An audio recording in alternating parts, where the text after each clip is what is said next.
شریعت نے جن کاموں کو حرام کہا ان سے دور رہنا۔ یہ ایک ایسا خوبصورت فارمولہ ہے۔ بہت سارے لوگ اعمال صالحہ بھی کرتے ہیں لیکن وہ حرام سے نہیں بچتے، کوئی نہ کوئی حرام کی آمیزش شامل ہو جاتی ہے۔ اب دودھ کا پیالہ ہے لیکن اس میں چند قطرے اگر آپ نے کسی ناپاک شے کے ڈال دیے کیا ہوگا؟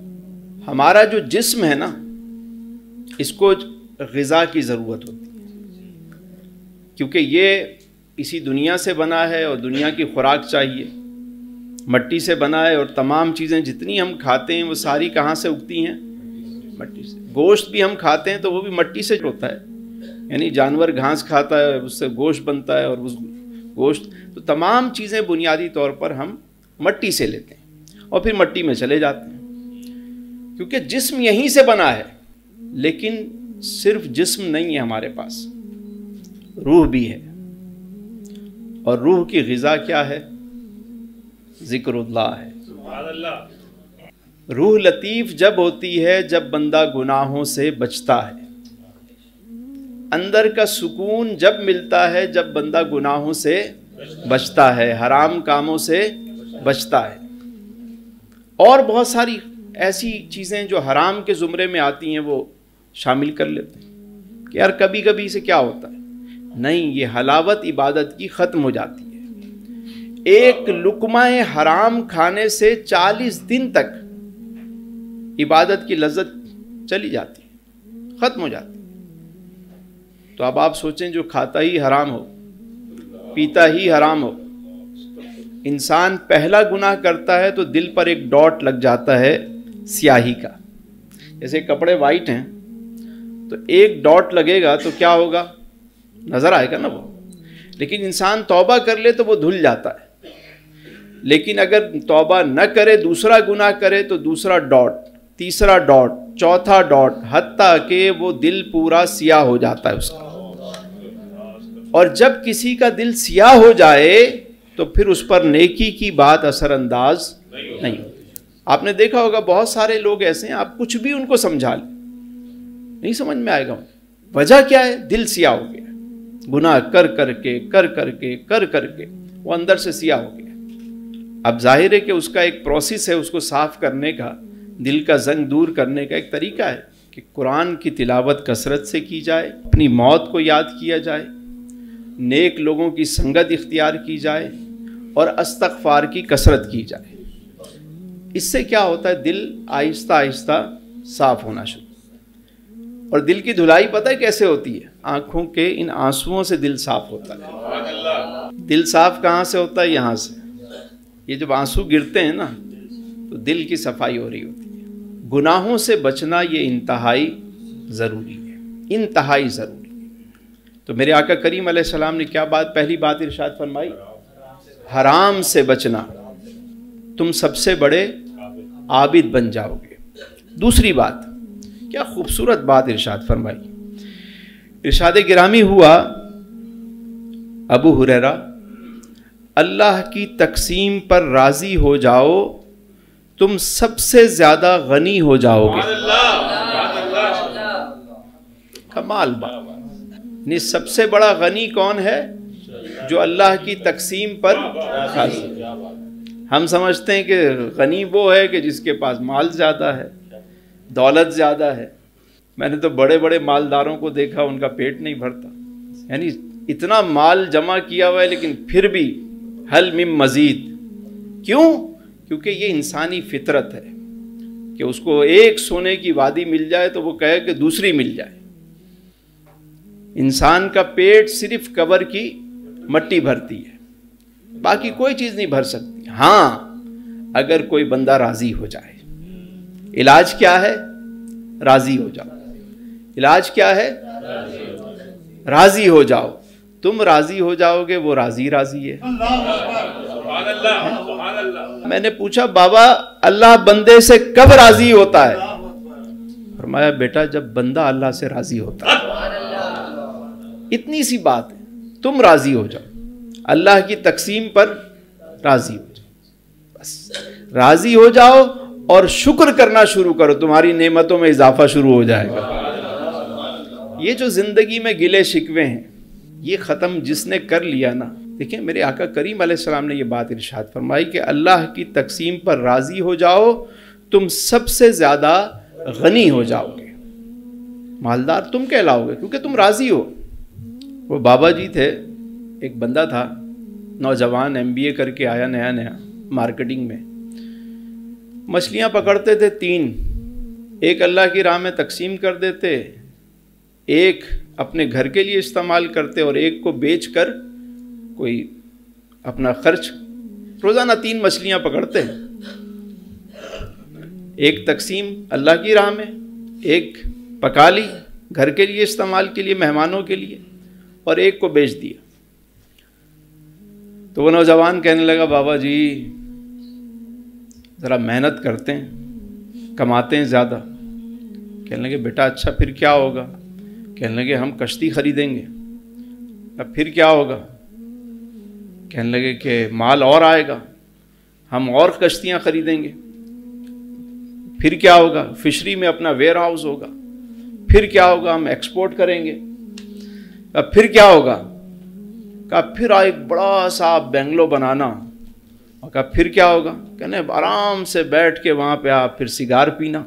تو بابے نے کہا یار بات یہ ہے کہ میں آرام سے تو اب بھی بیٹھا ہوا ہوں, ہو سکتا ہے جو اتنا بڑا سرکس تو مجھے بتا رہا ہے اس کے بعد یہ آرام بھی چلا جائے. کیونکہ انسان مال کماتا رہتا ہے, انجوائے کروں گا انجوائے کروں گا انجوائے کروں گا. جب وہ انجوائے کرنے کا وقت آتا ہے تو وہ دانت ہی نہیں ہوتے, چک مارتا ہے تو پتہ چلا دانت ہی نہیں ہے. تو اللہ کی تقسیم پر راضی ہونا اور اپنے حصے کی محنت کرنا, رزلٹ اس پہ چھوڑ دیں, جو رزلٹ آ رہا ہے اس پہ راضی رہیں اور محنت اپنی جاری رکھیں.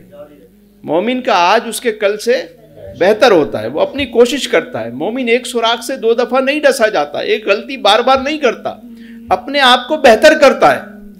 لیکن اللہ کی تقسیم پر وہ زباں پر شکوائے رنج و علم لایا نہیں کرتے, نبی کے نام لیوا غم سے گھبرایا نہیں. تیسری بات میرے آقا کریم علیہ السلام نے ارشاد فرمائی, اپنے پڑوسی سے حسن سلوک کرنا, تم حقیقی معنوں میں مومن بن جاؤ گے. کیا خوبصورت بات ارشاد فرمائی کہ پڑوسی سے حسن سلوک تم کامل مومن بن جاؤ گے. کیا خوبصورت نسخہ ہے. آج ہمارا کیا حال ہے, گھر والے بھی بیزار, باہر والے بھی بیزار. مطلب ہم حسن سلوک کس کو کہتے ہیں؟ کیا صرف مسکرا کے ملنا, اپنی ذات سے اسے کوئی تکلیف نہ دینا. یہاں تو یہ حال ہے کہ رات کو صاحب 12 بجے آتے ہیں گھر میں اور فل آواز میں ٹی وی کھول دیتے ہیں. بھائی کراچی میں ہمارے یہاں 12 بجے کا ٹائم ہے, 11-12 بجے لوگ سوتے ہیں, اس سے پہلے تو نہیں سوتے. آپ 12-1 بجے رات کو 2 بجے آئے گھر پہ اور فل آواز میں آپ نے لگا لیا, خبریں سن رہے ہیں تو یہ سن رہے ہیں تو, اور برابر میں کوئی بندہ سو رہا ہے, وہ آپ کی وجہ سے ڈسٹرب ہو رہا ہے. وہ آپ سے کچھ کہے تو آپ کہتے ہو بھائی میں تو اپنے گھر میں ہوں, کھلا کھاؤں ننگا نہاؤں, تمہیں کیا مسئلہ ہے. اوپر اس سے الجھ پڑتے ہیں ہم. یعنی باہر ممالک میں مہذب جو ترقی یافتہ ممالک ہیں جہاں آپ جائیں, وہ رات کو ہارن بجانے پہ بھی پابندی ہے, کسی کی نیند میں خلل پیدا ہوتا ہے. ہم رات کو فون پہ سیڑھیاں چڑھ رہے ہیں, فون پہ پتہ نہیں کتنی باتیں لاؤڈ کرتے کرتے آگے اپنا دروازہ, اپنی بیل, اور اندر گئے, پھر ٹانگ پہ ٹانگ رکھی, کیونکہ رات کو تو جاگنا ہے. اب ایک بندے پڑوسی کو اگر صبح اٹھ کے جانا ہے, ہمیں اس سے کوئی پرواہ نہیں. ہم یہ سمجھتے ہیں کہ پڑوسی صرف یہی ہے جو ہمارے آس پاس کے لوگ ہیں, جو برابر میں جس کی میرے ساتھ جس کی دکان ہے وہ میرا پڑوسی نہیں ہے, وہ بھی تو پڑوسی ہے. میرے آفس میں میری برابر والی سیٹ پہ جو بندہ بیٹھا ہوا ہے, میرا کولیگ, وہ میرا پڑوسی نہیں ہے. اگر میری ذات سے اس کو تکلیف ہو رہی ہے, میں کھانس رہا ہوں اس کی طرف منہ کر کے, میں مطلب میرے منہ سے بدبو آ رہی ہے, وہ بیچارہ اذیت میں بیٹھا ہوا ہے اور کچھ کہہ بھی نہیں رہا, منہ میں پورا گٹکا کر کے باتیں کرتے ہیں, اگلا بندہ دیکھ کے اس کو کچھ ہو رہا ہوتا ہے, بیچارہ کچھ نہیں کہہ رہا ہوتا. کسی کی دیوار پہ آپ نے پیک مار دی پڑوسی کے. مطلب اخلاق ہمارا کہاں چلا گیا ہے. میرے آقا کریم علیہ السلام کا ارشاد گرامی دیکھیے، سبحان اللہ.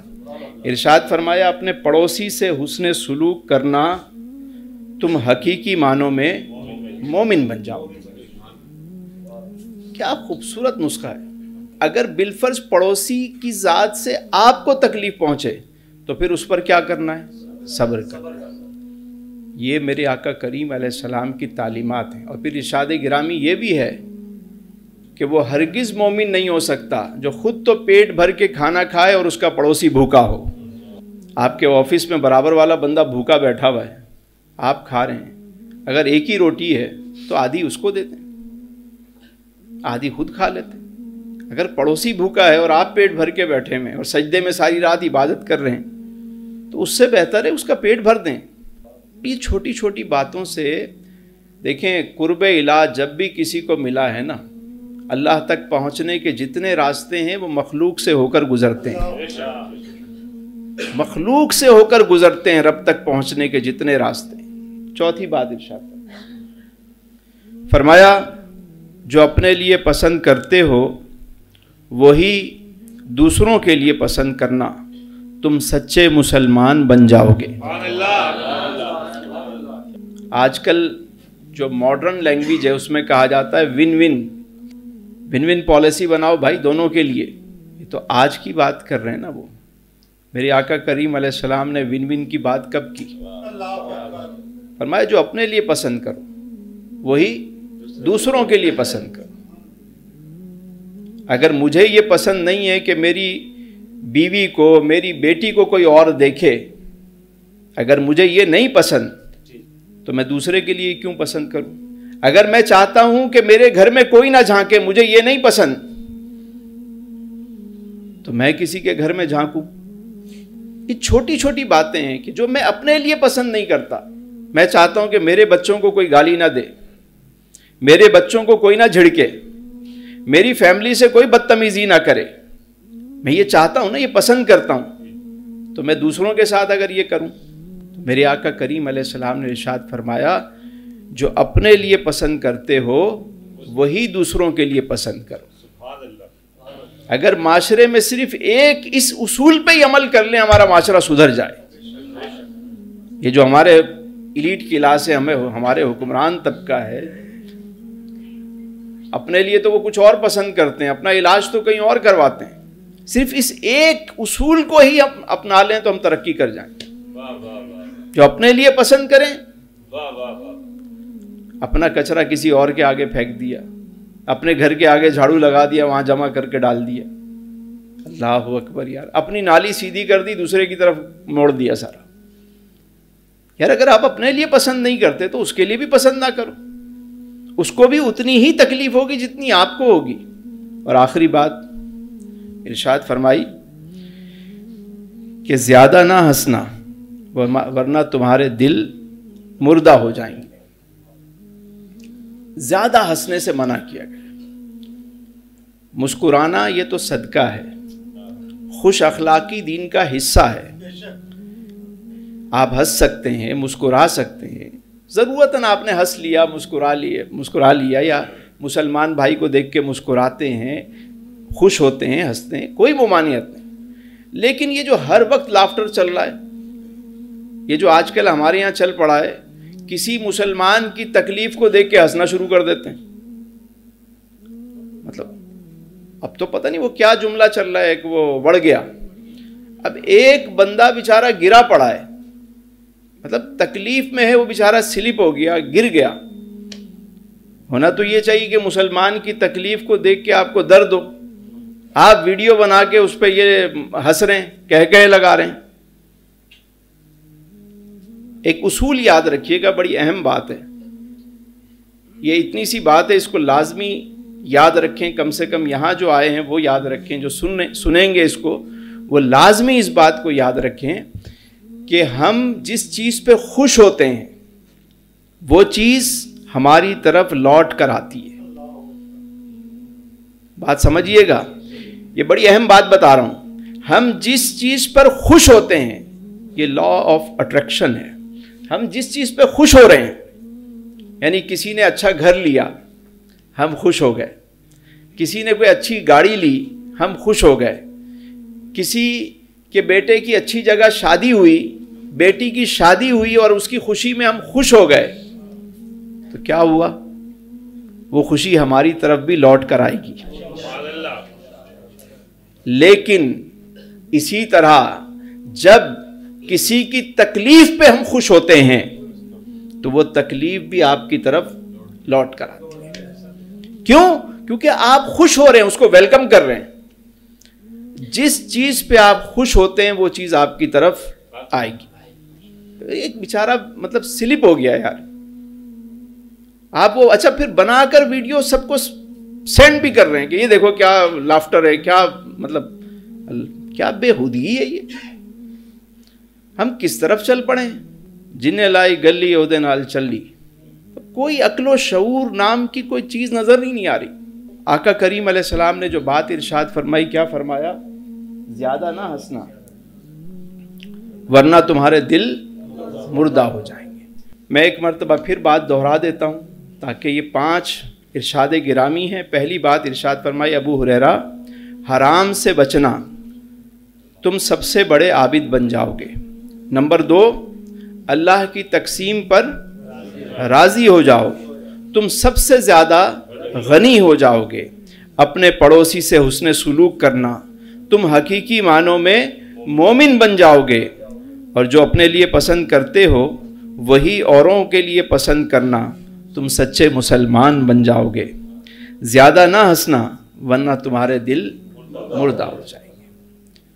اللہ تعالیٰ سے دعا ہے کہ جو کچھ ہم نے سنا اس پر ہمیں عمل کی توفیق عطا فرمائے، اور کوئی غلطی ہو گئی ہو گفتگو میں رب کریم اپنی رحمت سے معاف فرمائے.